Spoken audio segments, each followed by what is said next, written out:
got another thing we're doing today. Today we're working on gonna be the Dante sword, specifically Rebellion from Devil May Cry 3. So if you guys know Dante, he looks like this. Picture. He looks like that. Specifically from 3, he looks like this. Picture. And because the new series is coming out, I wanted to redo my Rebellion. Here's a couple pieces that I have printed out. I've printed out the pommel, some of the blade pieces here. So 2 of the blade pieces that slot together. We have the front and back skulls, and then we have the bones. Now the difference you'll see with these bones is one is like grayish and one is black. This is fresh off the printer, and this one is 1 coat of sanding. So you can see how after about 1 coat of sanding you get a lot of those layer lines and it looks more organic, right? So you shave off those layer lines and it looks a lot better. So we're gonna have to do that on all pieces that we print out here. I think it has 9, 10, 11, 12, 13, 14, 15 big pieces, and then a bunch of little pegs that go into the skull and attach the pieces together there as well. Now, when I did get the model, it did not have a hole straight through the center. See, so I modeled basically a version of this, which is a 1/2 inch wooden dowel. That if you saw my last video for me making the Deadpool swords, I used the same thing to increase the structural integrity of my sword so that it will not break as easily, or hopefully at all, if it gets dropped or damaged or anything. Something I am worried about is maybe this pommel piece, because it has a lot of these little spikes here that might break off if they get hit with anything, because it is just PETG that this is getting printed in. So it's still just plastic, so it might break those off. So I might try printing that in TPU if I have too much trouble with this breaking. But that'll be an easy fix since it's right here at the bottom. So like, if it ever breaks off here, I can just probably break this piece off, put a new one on there, and then make that flexible so it won't do that. Everything else is pretty solid on the sword when I looked at the model release on the computer. So we're going to try to put some of this together and then figure out from there what we got to do to make this look pretty.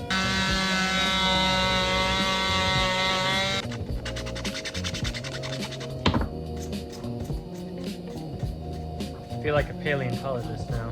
We have 2 of these done. We just have to do it, what did I say, 15 pieces? 12 more times. Ugh. Alright, well that's one side. Now we gotta do another side. So the reason I'm doing this, I don't know if I explained that, is to get all the little particles off. You see how there's a lot of dust right there? And there's not as much dust on that one already. What happens is you just dust off the particles and you don't breathe them in. We could, I guess.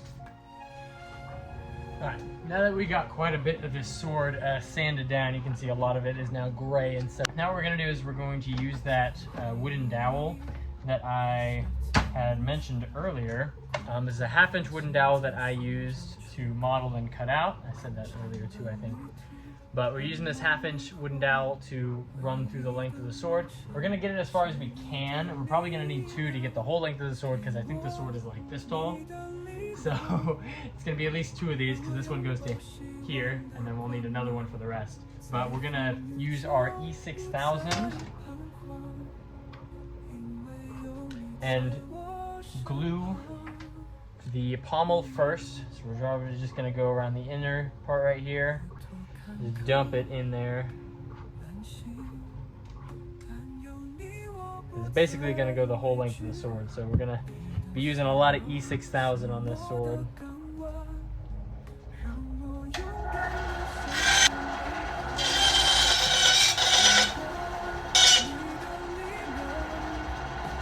Alright, so that should be a good amount of these little pegs that we're going to slot into the sword right there. Now we're just going to do the same thing and use that E6000 on the inside and then on the surface to pinch these 2 together.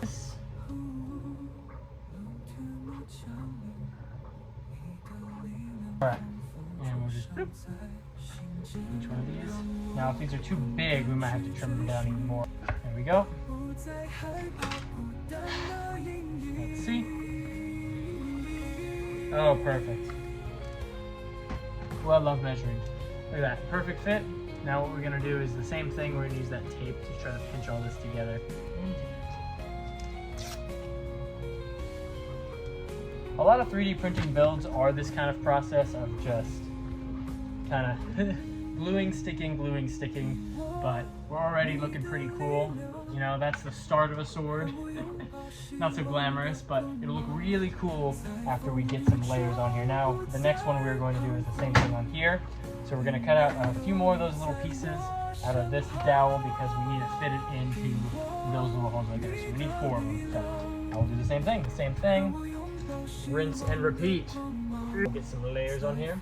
The troublesome part is we do have to make sure we get all the blade pieces that fit on this all in one go, because the puzzle pieces slide together this way and the thing slides together the other way, so it'll have to go. Alright, that was the issue.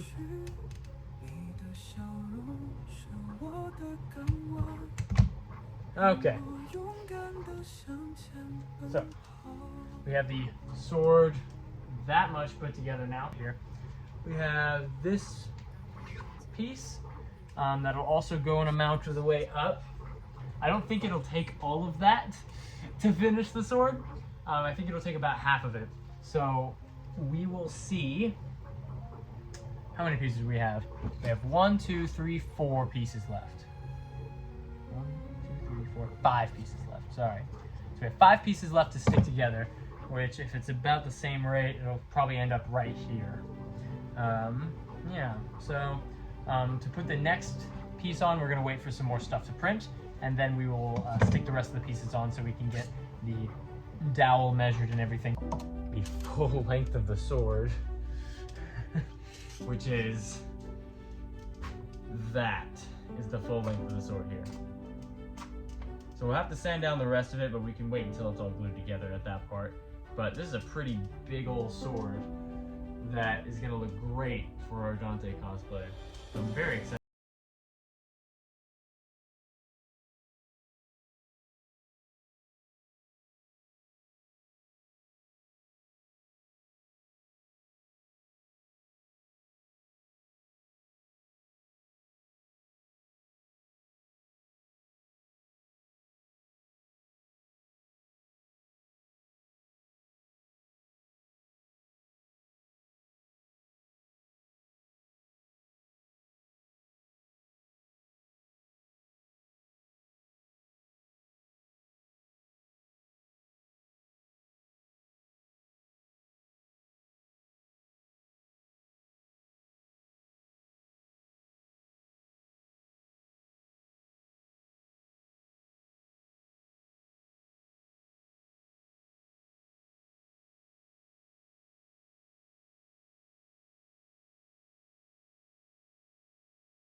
right size, but it's just gonna take some twisting to get some stuff on there. Just realized it's gonna be tough to get another piece on. All right, let's get all that on there. Oh boy, this is gonna be heavy by the time I'm done, isn't it? All right, a little progress done on it. We got the handle and the skull on there. And I went to put this on, and then I had a brilliant idea. I don't know why I didn't think of before, but I drilled both sides so that it'll slot on. So I'm gonna take this piece off, and I'm gonna do that for all the rest of my pieces so that it'll just fit. And I'll get back to you. I'm so smart. All right, made some good progress. We have the new rebar in there. Now, I'm gonna redo the handle because it got kind of broken. So I'll reprint that, and then we can move on from there. But the pieces, after drilling them, go on a lot easier. So we're just gonna charge the battery and then come back tomorrow and finish up the rest of it. Well, we got the sword back together again, minus the handle. But what we're gonna do is we're just gonna E6000 the sword again. But otherwise, it seems pretty stable. I can hold it. I'll probably swing it around a little bit, but it's looking pretty cool. And yeah, I just need to finish up with that last little printing mishap, and then we will be right as rain. It's about 5 feet tall. Yeah, a little less than 5 feet tall, but looking good. All right. Once again, skipping a few steps. We got everything sanded, the first layer of primer on, and it's all glued together. So now you can see the fixes we gotta do here are up close. You can see all of our seam lines still need to get fixed. Now, our first layer of primer was really just to show what we really needed to get off of here. It looks like the E6000 still has some residue still left after sanding. So what we're going to do is we're going to use a higher grit sandpaper, which means we'll probably use a disc sander and try to be just very careful to make sure we don't cut into the print itself. And then we'll use some resin that I'm going to grab here, and then we'll go from there. All right, now when working with resin, this is the one I'm going to be using here. It's very important you wear gloves and a mask so that you don't get any of the fumes in your lungs or touch it to your skin at all. We're gonna just be very carefully applying it onto all these seams with just a standard brush here, because these are pretty cheap and we can just toss them right afterwards. We're just gonna apply it on all the seams that we see there, try to get rid of those. We're gonna do the same thing, apply it, sand it down, and then paint it again. That's the process on a lot of these 3D printed props.